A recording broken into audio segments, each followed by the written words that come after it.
Olá, o PM A Comunidade tem a honra de entrevistar hoje o nosso filósofo, escritor, jornalista e ensaísta brasileiro, Luiz Felipe Pondé. Professor Pondé, muito obrigado por nos receber aqui na residência do senhor. Prazer é meu de conversar com você. O nosso professor, professor Pondé, ele nasceu no Recife, não é isso, No professor? Recife, é. Não vou falar o ano. 1959. Antes de ser o filósofo que ele foi estudante de medicina, faculdade de medicina, não é isso, professor? Isso mesmo. E acabou optando pela filosofia. Ele é bacharel em filosofia pela Universidade de São Paulo, no ano de 1990. Também doutor em filosofia pela Universidade de Paris e também pela FEFELESH, da USP, né? A Faculdade de Filosofia, Letras e Ciências Humanas da Universidade de São Paulo. E ele é pós-doutorado pela Universidade de Tel Aviv. Inclusive, o professor, no ano de 1980, viveu num kibbutz em Israel. É isso, professor? Eu, na época, queria conhecer Israel e queria ter uma experiência concreta do que era o socialismo kibbutziano. Então, por isso eu fui para lá, trabalhei, cuidei de galinhas, trabalhei na irrigação, como se fala, porque é um território desértico. Esse kibbutz fica muito perto do que hoje é muito famoso, conhecido como faixa de Gaza. Interessante, né? O professor Pondé é autor de mais de 50 artigos, mais de 30 livros que nós temos em circulação, colunista do jornal Folha de São Paulo e é um dos debatedores semanais do Jornal da Cultura, que particularmente eu não perco, assisto todos os dias. E professor também da Universidade Pontifícia Universidade Católica, da PUC, bem como da FAP, não é isso? Isso mesmo. Bom, os principais livros, são tantos livros, mas nós podemos citar a Filosofia para Corajosos, 2016, Marketing Existencial, 2017, Amor para Corajosos, 2017 também, Contra o Mundo Melhor, que foi lançado agora em março de 2018, Sim. Não é isso, professor? Escreveu também até uma peça, não é isso? Mesmo. Eu sou como admirador do Nelson Rodrigues, não é isso, professor? Escreveu também uma peça. E o principal, talvez, livro, não diria o principal, mas o livro mais conhecido. Mais vendido. Mais vendido. Com muitas semanas em primeiro lugar. Guia Politicamente Incorreto da Filosofia, de 2012, não é isso, professor? Isso mesmo. Eu começo com uma pergunta e até um desafio para o senhor, professor. O que vem a ser, então, o que é politicamente correto na área de segurança pública? Eu diria assim, o tema é bastante vasto. Mas eu vou lhe contar uma história.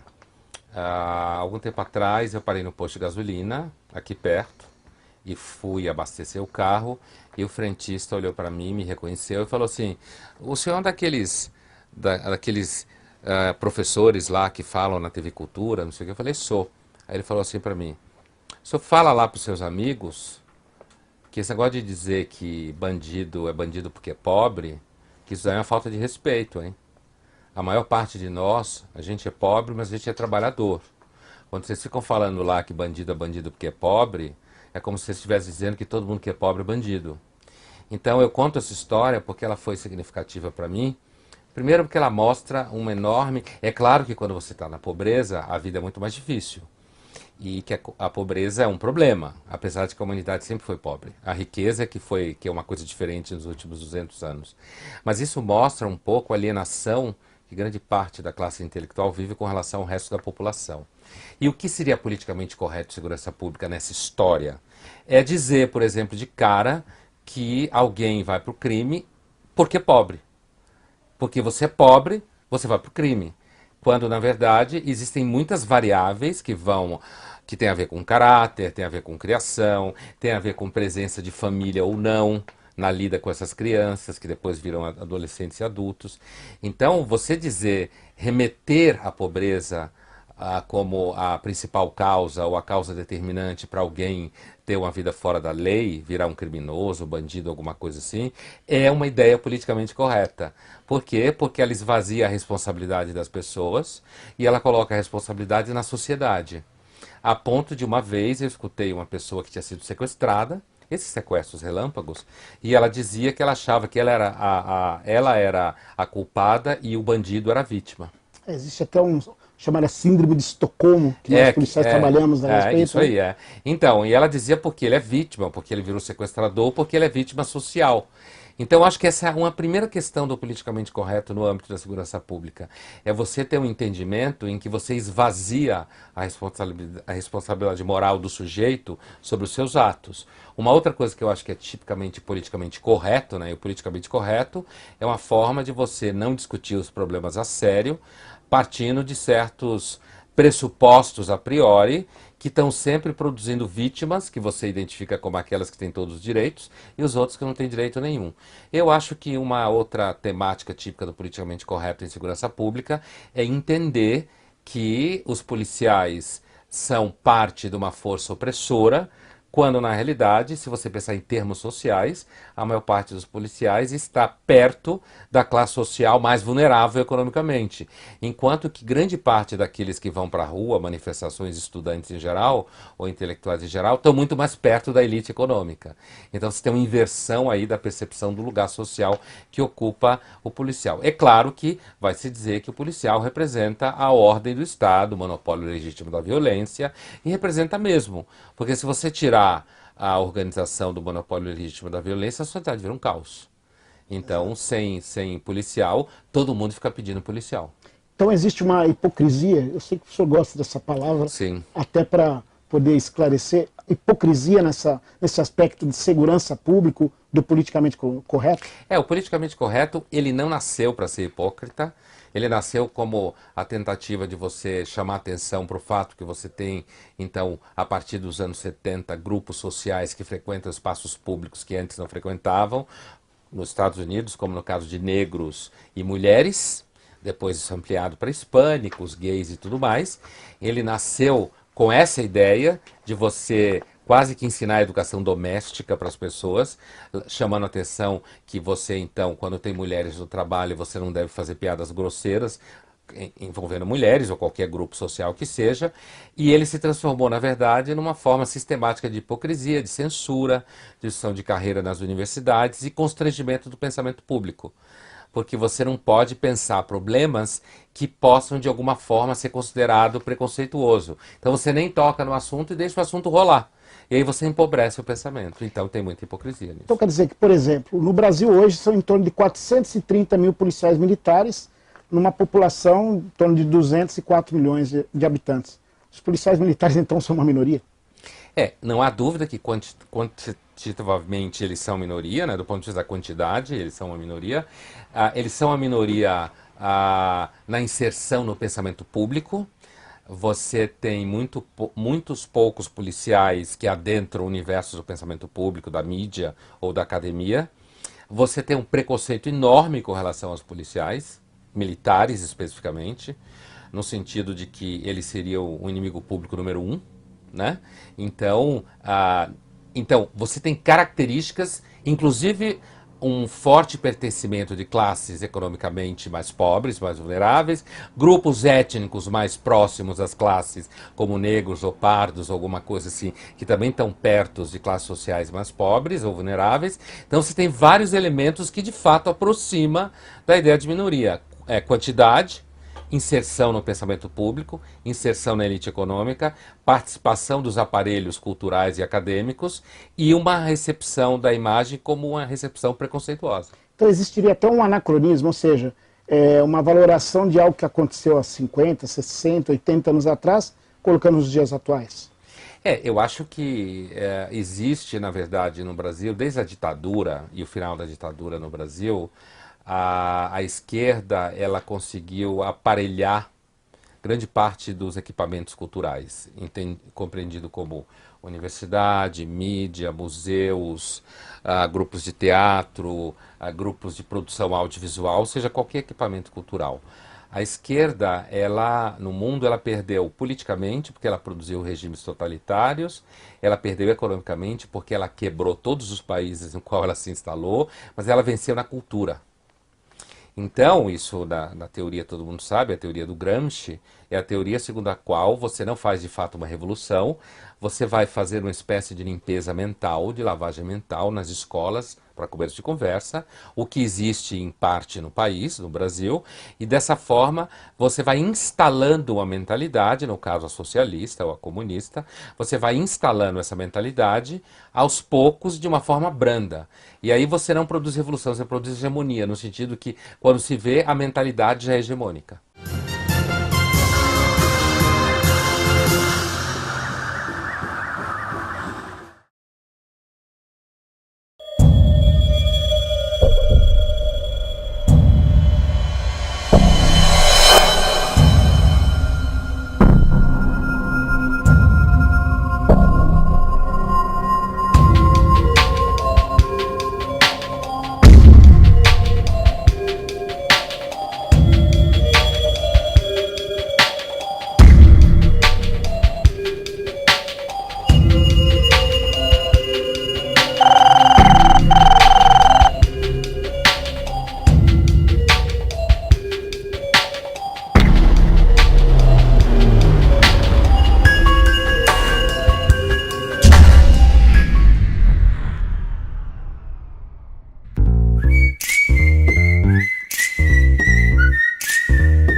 Continuando a entrevista com o professor Pondé, professor, nós tivemos agora, no final de março, uma ocorrência que marcou nossos policiais militares, né?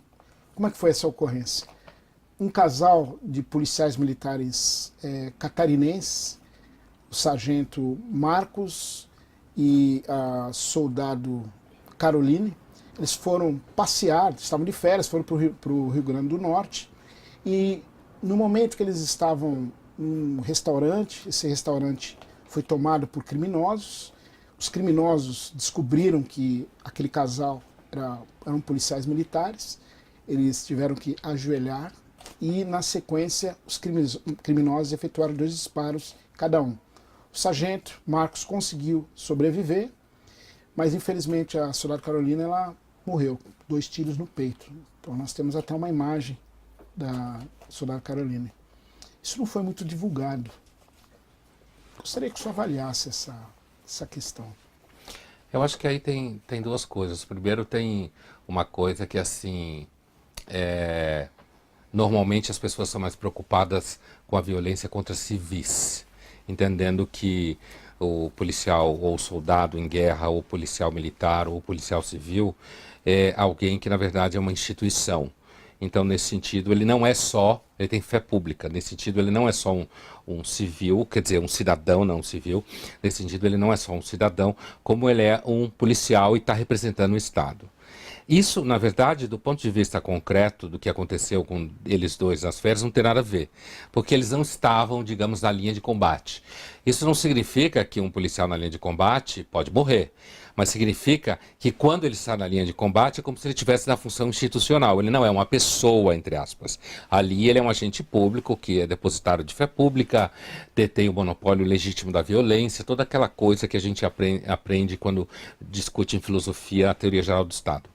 Agora, por outro lado, fora desse debate, digamos assim, institucional, por outro lado, existe uma coisa que, assim, grosso modo, tanto a mídia, que tende a ter, por uma questão histórica, ainda um certo ranço com a polícia, que é um ranço que vem da memória da ditadura e que vem de uma coisa independente disso, que é grande parte de quem trabalha na mídia é formado em escolas de humanas, e nas escolas de humanas normalmente se passa a ideia de que a polícia é uma inimiga, o que é uma ilusão, mas é essa ideia que se passa, de que a polícia é opressora, de que a polícia é preconceituosa, apesar de que se você for fazer uma sociologia rápida do quadro de policiais, provavelmente o quadro de policiais vem de um extrato social que está abaixo do extrato social que vem os professores e os alunos que falam mal da polícia. Inclusive, até um dado interessante, 34% da população do estado de São Paulo é pardo-negra.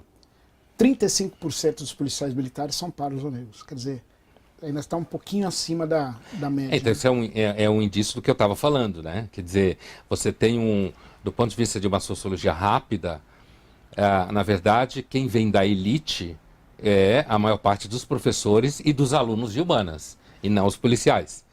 E isso já apareceu um pouco, de vez em quando isso é discutido na mídia, quando você tem manifestações e coisas assim, no sentido de que é interessante, porque aí é quase uma inversão, quase uma contradição, né? Agora, também tem o fato de que existe um preconceito contra a polícia, isso independente da mídia. Achei uma coisa um pouco vaga, tem um preconceito da população em geral com a polícia, que acaba fazendo com que os policiais, um caso como esse, fique invisível. Ninguém toma conhecimento, né? A polícia tem dificuldade de chegar até digamos assim, a mídia constituída. A polícia tem dificuldade de chegar até a academia. Dificuldade que eu digo, uma dificuldade que passa por um certo mal-estar que a academia tem com relação à polícia, no sentido de que é até complicado o policial militar, de repente, entrar numa sala de aula fardado, certo? Uniformizado. Às vezes, talvez seja complicado até se ele tiver a paisana e alguém descobrir que ele é um policial militar, né? Então eu acho que são várias camadas que revestem essa invisibilidade desse fato. Quer dizer, você tem o assassinato por criminosos de uma vereadora no Rio de Janeiro, o caso Marielle, que é um caso importante também, veio muito à tona, sim, e ao mesmo tempo você tem essa execução em que, pelo que você me conta, eles foram executados porque são policiais. Exato.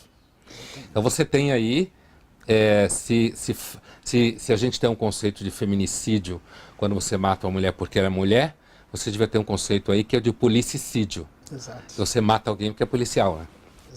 Existe até uma valoração, entre aspas, na vida, né? E até aproveitando o gancho, em novembro de 2016, o voo do Lamia acabou gerando a morte de 71 pessoas, né? A queda na Colômbia, caminho do Medellín, e o time do Chapecoense praticamente foi dizimado com a morte, né? 71 pessoas morreram, somente 6 pessoas sobreviveram, né? Houve uma comoção geral na cidade de Chapecó, no Brasil, no mundo, né, esse evento, porque o time do Chapecó foi dizimado. Eu tive em Chapecó, por acaso, logo depois e vi um pouco dessa comoção na universidade, inclusive. Fazendo um comparativo, sem tirar a situação, porque as mortes de todas aquelas 71 pessoas, evidentemente que 71 pais, 71 filhos, não é isso? Mas fazendo um comparativo, no mesmo ano nós tivemos 437 policiais militares que foram mortos em 2016, o que equivale a 6 aeronaves. Sim. Fazendo um comparativo grosso. Numérico. A mídia não falou tanto também sobre essas mortes. Tem algum motivo? Eu acho que é muito, muito próximo do que a gente falava antes, né? Quer dizer, e tem uma coisa também, avançando o que a gente via antes, que é o seguinte, assim, a polícia, ela de certa forma, a gente tem a impressão de que a polícia sofre um certo descuido por parte da sociedade e do Estado. Descuido no sentido de que são maltratados, são invisíveis, a população não vê com bons olhos, apesar de que quando tem algum problema que é a polícia por perto, tem uma desconfiança, podia ter uma formação em vários sentidos mais rica, mais equipamento, então é um certo descuido que vai do descuido, digamos, imediatamente físico, passa pelo descuido técnico e passa pelo descuido, digamos, da representação simbólica que a polícia tem na sociedade. Então como eu escrevi uma vez uma coluna minha, uma espécie de, a polícia fica um pouco na condição de indefesa nesse sentido. Não ganha quanto devia, não tem o mesmo tratamento, não tem um reconhecimento, muitas vezes passa de uma forma invisível pela vida, tem dificuldades muitas vezes com filhos, porque o pai não ganha tanto quanto eles queriam, não consegue ter a mesma vida material que poderia ter. Então tem aí uma série de fatores que me parecem que tornam a percepção dessas mortes, assim como a percepção do dia a dia, não só das mortes, né, do dia a dia dos policiais, tem um certo grau de invisibilidade aí, advindo desse descuido do Estado e de um certo preconceito que a população tem, grosso modo, com relação à polícia. Agora, por outro lado, o modo disso ser de alguma forma enfrentado é via mídia, mas isso que a gente falava antes, quer dizer, a mídia se aproxima do tema policial com cuidado, né? Tem um certo temor no sentido de que grande parte da mídia tem uma formação antipolicial, uma formação mais à esquerda, e aí os mais velhos ainda têm a memória da ditadura, e os mais jovens não têm, mas os professores fazem a memória na sala de aula, a narrativa da ditadura como um fenômeno que de um lado tinha maus e do outro lado tinha bons, quando era o fenômeno da Guerra Fria no país, né? Era o confronto entre forças soviéticas cubanas e forças que representavam o interesse americano no continente. Então tem essa dificuldade. Então uma forma de enfrentar isso é via mídia e via mídias sociais, quer dizer, as mídias sociais elas têm uma série de características positivas e negativas, mas uma das características positivas, que inclusive produz efeitos negativos em outros ambientes, mas é o grau de acessibilidade de ferramenta. É uma ferramenta mais barata, que você pode fazer seu canal, você pode trocar mensagens, mas a mídia, digamos assim, oficial, com credibilidade, canais de televisão, jornais e rádios, ela, acho que a polícia, apesar de que vão comandantes e vão oficiais e são entrevistados e participam de programas, acho que a interação ainda é uma interação que sofre com aquelas coisas que eu falava antes. E a interação com a academia, eu acho que essa é pior do que com a mídia. Exato. A interação com a academia ainda é mais preconceituosa do que a infantaria que trabalha na mídia. Um outro aspecto também importante para a gente levar em conta é o número de pessoas mortas na sociedade brasileira como um todo. Então, em 2016 foram 61.619 mortes. Mortos de morte violenta. Mortes violentas no Brasil inteiro, o que equivale à destruição da bomba de Nagasaki, a segunda bomba atômica Sim. lançada em 1945 no Japão. E no ano de 2016 foram 113 mil armas apreendidas no Brasil. Nós vivemos numa sociedade, podemos dizer com esses números, que a sociedade brasileira é pacífica? É claro que não, né? Com esses números. Essa história de que a sociedade brasileira é pacífica, que é profundamente enraizada numa certa autopercepção de que no Brasil não tem preconceito, de que no Brasil não tem violência, de que o brasileiro é pacífico, não gosta de briga. Isso está de forma meio um pouco bastarda ligada ao conceito de cordialidade brasileira, Exato. que normalmente é compreendido como o brasileiro é mais legal, tem coração, mas esse conceito ele vai muito mais além de uma apreciação do povo brasileiro como um povo que gosta de festa, como um povo que gosta de futebol, gosta de tomar uma cervejinha, não gosta de brigar. A cordialidade, na verdade, ela vai muito além disso, no sentido de dizer que cordialidade, na verdade, significa a privatização do público. Isso que é cordialidade. Quer dizer, a cordialidade brasileira significa que há uma dificuldade da instalação do Estado de Direito no país. É isso que a cordialidade significa. Sim. Que o brasileiro tem uma vocação ao informal.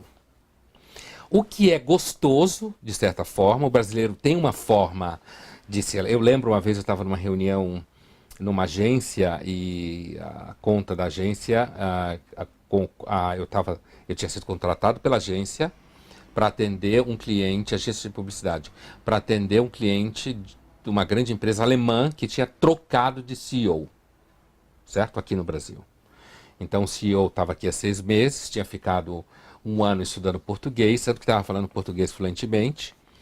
E eu lembro bem na reunião que a gente estava, que num dado momento ele falou assim, que ele tinha dificuldade às vezes nas reuniões, porque ele nunca sabia, e ele está em São Paulo, hein, que é um estado pouco cordial, hein, comparado com o Rio de Janeiro, Bahia, Brasília, Nordeste em geral, Norte.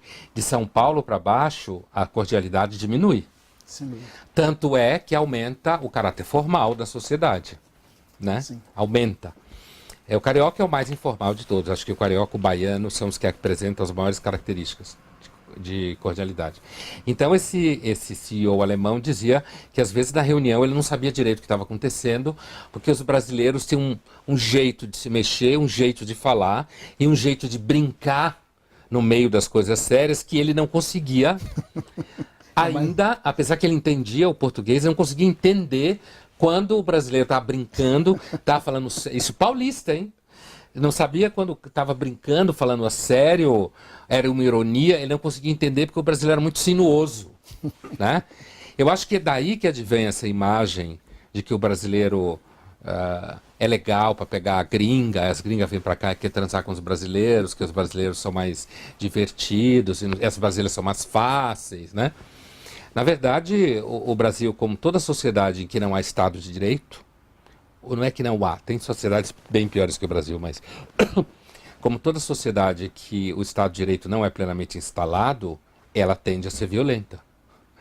Porque você acaba não tendo o princípio de igualdade perante a lei, você acaba tendo um nível de tráfico de influência maior, justamente pela carteirada, sim, que é a carteirada é o exemplo clichê da cordialidade. Você sabe com quem você está falando? Inclusive, nós policiais militares, nós dizemos que as piores ocorrências são aquelas que envolvem autoridades. Então, por questões óbvias, né? Por essa questão. Exato. Né? Sabe com quem você está falando? Sabe com quem você está falando? Eu sou fulano, eu trabalho não sei aonde, não sei o quê, eu tenho tal função do filho, e tal. Do sobrinho, do ou então se o cara joga na cara do policial, de qualquer outra pessoa, para a função dele, né? Exato.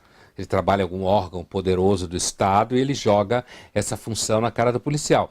Então, eu acho que o Brasil é um país violento, inclusive porque você não tem um Estado de Direito plenamente operante. Tem alguns países bem maiores que o Brasil, inclusive com pior condição de Estado de Direito.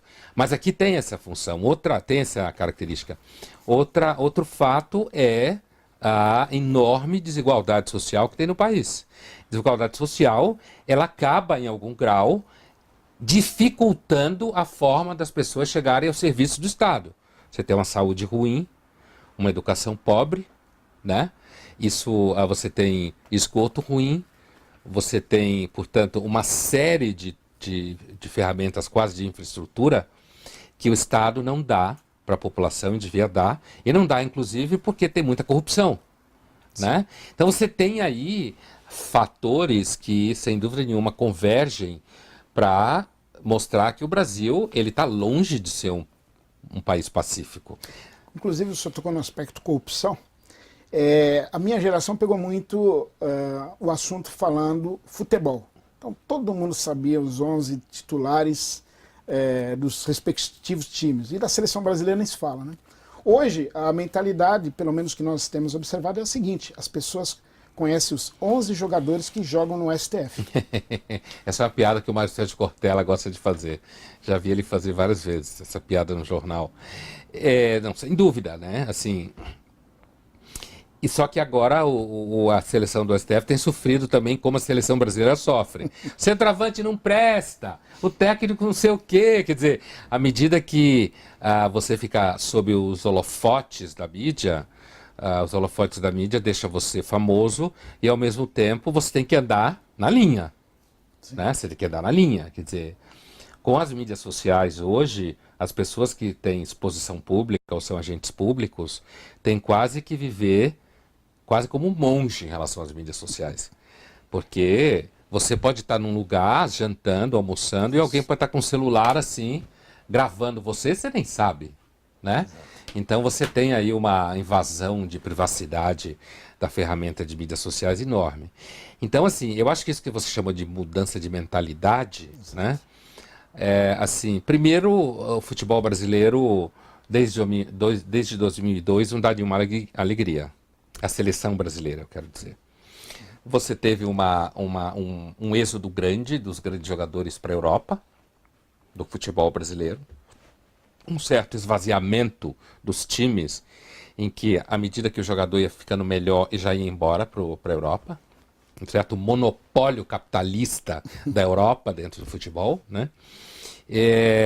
Ao mesmo tempo, você tem, como eu estava dizendo, 2002 é o último momento que a seleção brasileira foi campeã, e mesmo assim, há muito tempo não tem um grande time. Eu lembro o último grande time que eu vi jogar futebol no Brasil, apesar que não foi campeão, foi a seleção de 82. 82, né? Essa foi a última grande seleção. Aquela foi uma zebra, né? Perdemos, né? Foi uma zebra para a Itália, né? Para a Itália. A semifinal. Mas assim, mas de qualquer jeito, você tem aí, o ano passado foi um grande, a Copa passada no Brasil foi um enorme fiasco, porque digamos que as outras Copas do Mundo o país perdeu, mas perdeu de forma digna, como qualquer um pode perder. É o famoso 7-1. O 7-1 contra a Alemanha foi um fiasco, porque inclusive a seleção chorava o tempo inteiro, aquele mimimi todo, parecia um grupo de meninos assustados. Então o que eu quero dizer é o seguinte, você tem um certo desgaste do futebol, né, da seleção brasileira, que pode mudar agora com a Rússia, mas com a Copa da Rússia, mas é um certo desgaste. Por outro lado, você tem um protagonismo da política no país. Você tem, ao lado da grande Operação Lava Jato e suas similares, você tem um protagonismo da crise política. Começando, né, com o mensalão. Né? Começou já com o mensalão, que é a crise do PT. E o PT é um partido, independente do que você pense da ideologia dele ou não, é um partido que cresceu de forma orgânica, de baixo para cima. Né? Eu me lembro bem dos militantes do PT no final dos 70, ao longo dos anos 80, era uma militância aguerrida, que ia atrás de dinheiro com aquela estrelinha de plástico na roupa, e eles construíram um PT de baixo para cima a partir do rescaldo da ditadura. Né? O final da ditadura, uma série de pessoas que tinham sido presas e torturadas ou só presas, que acabou se constituindo uma espécie de santidade moral por conta disso. E aí a crise do PT obrigou o país a olhar para a política de novo e ao vazio da política. E com os casos de corrupção, a gente acabou olhando para o Poder Judiciário, que é quem trouxe à tona o caso da corrupção, apesar de primeira instância, Ministério Público. E naturalmente o processo chegou no STF. Então o STF ele acabou virando uma espécie assim, de seleção daqueles que seriam puros. Hoje não está mais assim. A população não tem mais a percepção do STF como um grupo de 11 craques acima do bem e do mal. Você já começa a ter rachaduras na percepção de alguns ministros aqui e ali. Eles ainda estão sob o holofote, eles têm um papel fundamental, mas eu diria que aquela imagem que o STF tinha 3 anos atrás, ou 4 anos atrás, já não existe mais. O STF já foi bastante bombardeado, já teve muito vai e volta, conflitos internos, que acabou mostrando que ele não é um conjunto único, nem tem que ser, mas acabou pisando na bola do ponto de vista da imagem, né? Antes de tudo, sem entrar no mérito. E então, e aí tem um outro fator que é o seguinte, né? As mídias sociais colocam as pessoas em comunicação, elas trocam mensagem, trocam vídeos, né? Isso vai praticamente inoculando as pessoas, quase como um vírus. E aí isso fica circulando, e aí você tem uma verdadeira febre social, em que está todo mundo falando de política, todo mundo falando de corrupção, todo mundo falando de Lava Jato. Isso se transformou num fato tão urgente que no momento em que foi julgado o habeas corpus do Lula, o comandante das Forças Armadas falou, olha, nós não vamos permitir zona, certo? E isso foi aquele furor, quando a priori o comandante das Forças Armadas pode se manifestar normalmente e tem uma função constitucional, né, de manutenção da Constituição, né? Mas ainda assim, naquele momento as pessoas ficaram tensas porque o comandante tinha dito, olha, não vão fazer bagunça no país, impunidade não pode ficar de graça. Então você percebeu que ao lado disso você tinha a maior parte da população estava claramente pressionando o STF para manter o Lula preso, quer dizer, para mandar o Lula para a prisão, né? Então, o que há hoje, a democracia brasileira está muito ativa. Ativa em que sentido? As pessoas estão falando de política. Elas estão envolvidas com política, né? Falam de política. O que era softball. Isso desde 2013 começou a virar. né? Fala-se de política o tempo inteiro, briga-se por causa de política, e você ainda tem um fato a mais, que é o ano eleitoral. E nós estamos em maio, a eleição em outubro, e ninguém tem a mínima ideia de quem vai ser presidente da República. Até aproveitando esse gancho que o senhor falou, nós, policiais militares, basearam na própria Constituição Federal muitos dos direitos que são dados para os não militares, vamos assim dizer, como o direito à sindicalização, à greve, não nos é permitido. Porém, em alguns benefícios, vamos assim, que os militares têm, querem colocar em pé de igualdade com aqueles que detêm a maior parte dos benefícios existentes na Constituição Federal. Muitos nós não temos. Um deles é o tempo de serviço. Lembrando que o policial militar, como exemplo, aqui em São Paulo, vive em média 10 anos a menos do que um cidadão comum. Por causa da função. Até devido à função do estresse, porque queira ou não queira, viver 30 anos na atividade operacional, o que acontece? O policial, ele é de carne e osso, ele sente, ele tem emoção, só que muitas vezes ele tem que ser o Estado. Ele é o Estado nessa hora, né? Ele é o Estado, né? Nessa hora, naquele momento. Só que quando ele chega para cá, ele chora. Ele chora, ele tem sentimento, ele vê situações que ele fica imaginando, pô, poderia ter acontecido isso com meu filho, com um ente querido, enfim. E na hora principalmente no aspecto político, desejam um ou outro direito, transformar esse direito igual para todo mundo. Como muito comentado é o tempo de serviço e a paridade financeira. O que o senhor pensa sobre esse assunto?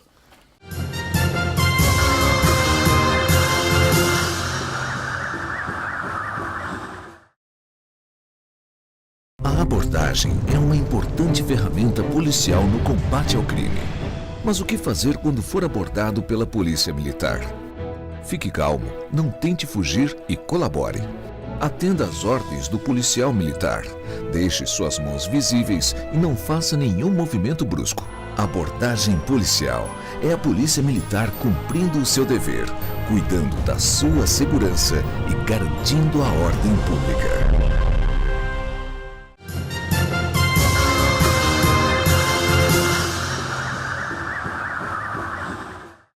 Continuando a entrevista com o professor Pondé, nós, policiais militares, basearam na própria Constituição Federal muitos dos direitos que são dados para os não militares, vamos assim dizer, como o direito à sindicalização, à greve, não nos é permitido. Porém, em alguns benefícios, vamos assim, que os militares têm, querem colocar em pé de igualdade com aqueles que detêm a maior parte dos benefícios existentes na Constituição Federal. Muitos nós não temos. Um deles é o tempo de serviço. Lembrando que o policial militar, como exemplo, aqui em São Paulo, vive em média 10 anos a menos do que um cidadão comum. Por causa da função. Até devido à função do estresse, porque queira ou não queira, viver 30 anos na atividade operacional, o que acontece? O policial, ele é de carne e osso, ele sente, ele tem emoção, só que muitas vezes ele tem que ser o Estado. Ele é o Estado nessa hora, né? Estado, nessa hora, naquele momento. Só que quando ele chega para cá, ele chora. Ele chora, ele tem sentimento, ele vê situações que ele fica imaginando, pô, poderia ter acontecido isso com meu filho, com um ente querido, enfim. E na hora principalmente no aspecto político, desejam um ou outro direito, transformar esse direito igual para todo mundo. Como muito comentado é o tempo de serviço e a paridade financeira. O que o senhor pensa sobre esse assunto? Olha, eu acho assim que essa diferença a qual você faz referência, seja do tempo de serviço, seja o fato que os policiais vivem menos, não dá... eu acho que ela é simétrica ao fato que os policiais não podem fazer greve. E as duas estão ligadas ao que você mesmo chamou de que quando o policial está exercendo sua função, ele é o Estado. E é inclusive por isso que muita gente tem medo. Porque você está diante do Estado, né? Ao mesmo tempo que é uma pessoa, é o Estado. Personificação. Né? A personificação do Estado. Ele é depositário de fé pública. Então, assim, não é uma relação simétrica entre o policial e um cidadão comum, digamos assim. É claro que, independente das questões psicológicas associadas a isso, você não pode esperar que uma pessoa que exerce outra função, de repente, tenha o mesmo tempo de serviço que o policial tem. Porque a impressão que dá, e não é impressão, é que o policial, ele gasta mais rápido. Essa é a impressão que dá, né? Ele gasta mais rápido. Até pelo número de horas trabalhadas, por exemplo, ele pega um flagrante, ele tem que ficar até o final do flagrante. Ah, mas ele trabalhou 12 horas. Foi no final do serviço, ele passa para o... Não, ele não passa o serviço para o outro. Ele fica até o final do respectivo flagrante. Você tem um caráter de insalubridade muito alto. Exato. Né? Talvez seja a maior de todas, a insalubridade. É uma das maiores. Talvez. Sem dúvida. Gigantesca. Então, por conta disso, você não pode ter, evidentemente, o mesmo tratamento. Porque, inclusive, do outro lado, se você der aos policiais o mesmo direito de greve, a sociedade vira um caos. Exato. Né? Então, na medida em que o policial não tem direito à greve, você contemplar o policial com diferenças como tempo de serviço, me parece que é o outro lado da moeda da mesma dificuldade, que é uma dificuldade que brota da própria função constitucional, física, psicológica, constitucional e social, que o policial tem. Igual na igualdade, mas desigual nas desigualdades. É exatamente isso, porque você tem um desgaste maior, essa é a impressão que dá, a impressão não, esse é o fato. E esse desgaste maior é mais ou menos como... eu lembro que teve uma discussão há pouco tempo, eu estava na rádio discutindo isso, e quando se pensou em dar a homens e mulheres a mesma aposentadoria, e eu defendia então que eu acho que as mulheres tinham que aposentar antes, né? E aí algumas feministas diziam que as feministas ficam meio perdidas em relação a isso. Não, porque a mulher é mais fraca, eu não estava nem pensando nisso. A mulher biologicamente, fisicamente, ela é mais fraca, né? Mas eu não estava pensando nisso. Eu estava pensando no fato que a maior parte das mulheres ainda tem jornada dupla. Sem dúvida. Né? Sem dúvida. Então ela ainda cuida da criança mais, cuida mais da casa, trabalha. Mais do que o marido. Mais do que o marido. Ainda é assim, em grande medida. Então não me parece que falar de igualdade nesse momento faz sentido. Porque você não tem uma igualdade de funções e expectativas. Então, se você obriga uma mulher a aposentar com o mesmo número de anos que o homem, você está obrigando ela a trabalhar mais do que o homem, na verdade. Então, eu acho que são dois casos que não são iguais, mas contemplam o mesmo tipo de diferença, que precisa de tratamento diferente. Um outro assunto também, determinados setores da sociedade desejam que haja um descarceramento da população carcerária. Só para alguns números, professor, no ano de 2017, a Polícia Paulista prendeu 227 mil pessoas, o que equivale à cidade de Araraquara. Só para nós termos como parâmetro mortes por 100 mil habitantes, que é o parâmetro utilizado pela Organização das Nações Unidas. Menos de 10 mortes por 100 mil habitantes é um número tolerável dentro da sociedade. Mais de 10 mortes por 100 mil habitantes é um número que a sociedade está um problema social, está numa endemia, vamos assim dizer. Né? Bom, São Paulo, em 1999, tinha uma taxa de 35,27 mortes por 100 mil habitantes. Com o trabalho das polícias, em 2017 esse número, aqui na capital, reduziu-se para 7,54 mortes por 100 mil habitantes. São Paulo, apesar de todo esse problema, porque São Paulo é gigantesco, o estado de São Paulo ainda é o estado mais seguro da União, no aspecto de segurança sendo grande do jeito que é. Evidentemente também comparando mortes por 100 mil habitantes, porque a morte vamos dizer assim, é o tópico mais importante na segurança, porque a partir da morte não existe mais nada. Sim. No aspecto de segurança pública.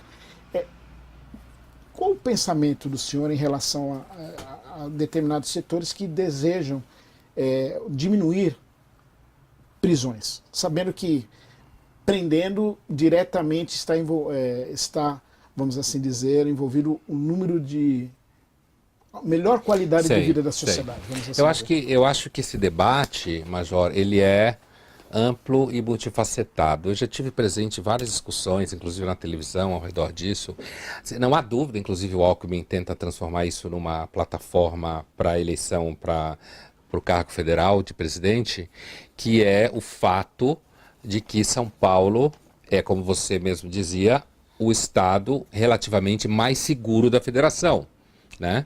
E sendo gigante como é, a cidade de São Paulo sendo gigante como é claro que tem um nível de criminalidade, inclusive porque o crime depende de negócios, ele é uma forma de negócio, e ainda assim a gente percebe nos últimos tempos, por exemplo, o crescimento de viaturas na rua de São Paulo.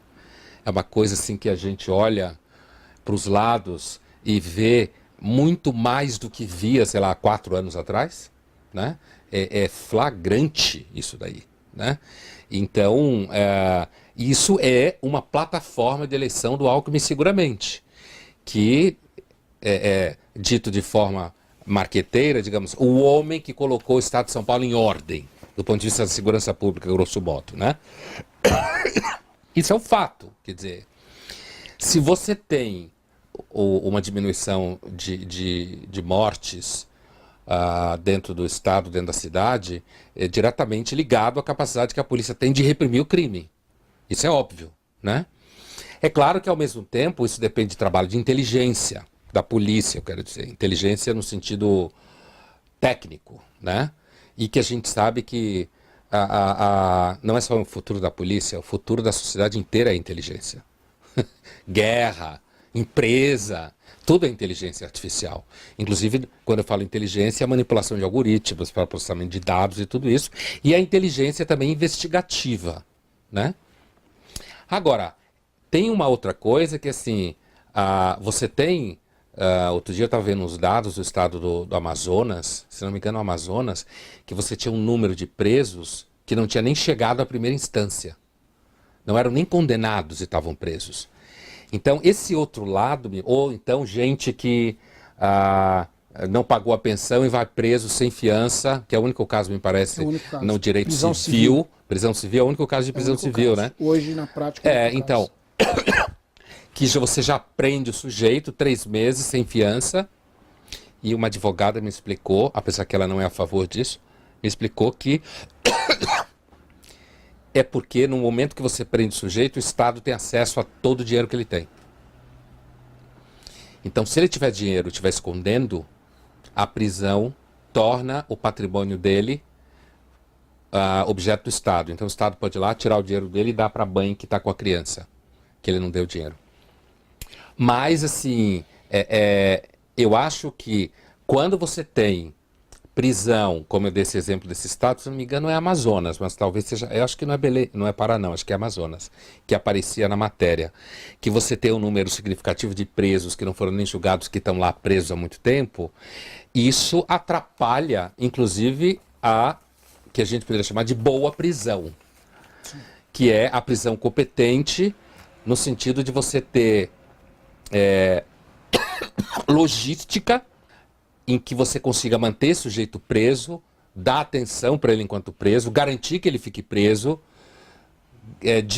garantir ou aumentar a capacidade de gestão desses presos, né? Quando você tem quadros em que, de repente, pessoas que não foram ainda julgadas e já estão presas e ficam lá há muito tempo, porque inclusive a justiça não tem tempo de julgar. Então eu acho que parte desse debate, ele é um debate, sem dúvida nenhuma, ideologizado. Tem gente que acha que não deve prender por causa de Foucault e Companhia Limitada. Uhum. Vigiar e punir. Né? É isso aí, vigiar e punir. E que, portanto, se você soltar os presos, você faz a verdadeira revolução. Né? Então, assim, todos esses temas a ver com segurança pública, né? Que vai desde o debate da educação e da saúde e das condições de vida subjetivas até o problema da repressão policial da inteligência, o problema é que esse debate é normalmente ideologizado, seja porque, se eu digo que eu acho que bandido tem que morrer, ou seja porque eu digo que eu acho que bandido tem que estar solto, as duas posições são ideologizadas. Sim. Né? E então, erradas. O que eu acredito é que muitas vezes esses dados que você apresenta e essa percepção não é muito vista. é vista quando o governador ou o prefeito, sei lá quem for, está preocupado com a eleição. Então ele traz isso à tona. Agora eu acredito, Major, que a população comum, ela percebe. Ela percebe quando tem mais policiamento, quando você consegue andar na rua de forma... Porque segurança pública é muito percepção, né? Sensação. É sensação, isso aí. Exato. É um objeto de sensação, de você se soltar e começar a ter a impressão de que aquele lugar está garantido, porque tem mulher ali, tem criança, né? Por exemplo, se você vai pedir socorro porque seu pneu furou, que tem mulher no carro, você fica mais seguro. Se tem 4 caras no carro, você já fica com medo, né? Então tem aí um espectro do ambiente da sensação de segurança que é construído quando você é informado que diminuiu o crime, que você consegue andar na rua, que não acontece nada, que você não vê gente sendo assaltada no ônibus. É evidente que São Paulo tem uma sensação de segurança maior que o Rio de Janeiro. Né? E também outra coisa que São Paulo tem é porque o Rio de Janeiro tem um problema social dentro do... Você tem a favela aqui e o asfalto aqui. E os dois interagem para o crime, né? Como eles falam no Rio, o asfalto e a favela. Exato. Bom, professor, gostaria que o senhor fizesse as considerações finais e, incluso nessas considerações finais, eu gostaria que o senhor deixasse um recado para os policiais militares, não só de São Paulo, mas para os policiais do Brasil. Olha, o que eu diria é assim, resumindo um pouco o que a gente falava num dado momento lá, é necessário que a polícia faça uso das ferramentas que a sociedade tem de produção de inteligência. Seja essas ferramentas a mídia, seja essa ferramenta a universidade, a escola, a comunicação com as pessoas, né? No sentido de que as pessoas, quando eu falo as pessoas, eu falo cidadão comum, inclusive aproveitando o distanciamento do período da ditadura, o Exército recuperou bastante a imagem no país, como pesquisas recentes mostram. Então o Exército conseguiu recuperar, mas tem uma coisa que facilita o Exército. Ele está quieto no seu canto. Ele não está envolvido no dia a dia da violência. Né? Não está ali no embate com o problema da violência e do crime e no embate com os problemas de policiamento que o policial tem, ostensivamente. Então a primeira coisa que eu diria era isso. De que os policiais precisam, na medida do possível, fazer uso das ferramentas de inteligência que existem na sociedade. E o outro recado, ou alguma coisa que eu diria também, é no sentido de dizer que existem pessoas, sim, que os enxergam. Não é todo mundo, digamos, no âmbito da inteligência pública que não percebe a função que o policial tem, o esforço, o risco e o fato de que, ao contrário do que muitos pensam, a existência do policial é garantia da democracia. E não o contrário. Porque não há democracia sem Estado de Direito. Então, que você tem que melhorar o Estado, sempre tem que melhorar o Estado, não só aqui. O Estado é sempre uma coisa que tem que melhorar. E nesse sentido, melhorar a polícia, né? Todos ganham com isso, inclusive o policial. Mas eu acho que o Brasil está no momento em que essa imagem negativa, ela tem um pequeno espaço melhor agora do que tinha, digamos, há 10, 15 anos atrás. E juntando isso que eu falei com o que eu disse antes, quer dizer, eu acho que os policiais aprendendo a usar a linguagem do pensamento público, certo? No sentido de aprendendo a conversar, discutir, trazer dados, conhecer autores, ou seja, adentrar o campo da inteligência pública. Isso ajuda a que as pessoas enxerguem o policial como um corpo necessário para a democracia. E não como muitas vezes muita gente acha que a polícia é a negação da democracia. Não tem democracia sem polícia. Tem bagunça. É isso. E até para finalizar a nossa entrevista, professor, o senhor falou de polícia e democracia. no nosso juramento, quando o policial militar ele faz o juramento perante a bandeira nacional, no final da frase diz assim, mesmo com sacrifício da própria vida. É bom, essa é a insalubridade da qual a gente estava falando. Exato. Né? E tem uma coisa, Major, que a nossa sociedade está um pouco distanciada de elementos ritualísticos, né? Por uma série de razões que não dá tempo de falar aqui. Mas, então, nesse sentido, a vida que os policiais têm é muitas vezes pautada por um certo conjunto de valores que não são o mesmo conjunto de valores que circulam pela inteligência pública, que tende a ser relativista, às vezes beira com certo niilismo, né? E isso, às vezes, dificulta a conversa e o entendimento. Mas esse juramento que você falou aí é justamente a insalubridade da qual a gente falava, o desgaste, né? Tá bom. Professor, muito obrigado por senhor nos receber na residência do senhor. E eu tenho que agradeço a certeza visita. Que essa entrevista vai ser um diferencial na vida dos policiais militares. Muito obrigado.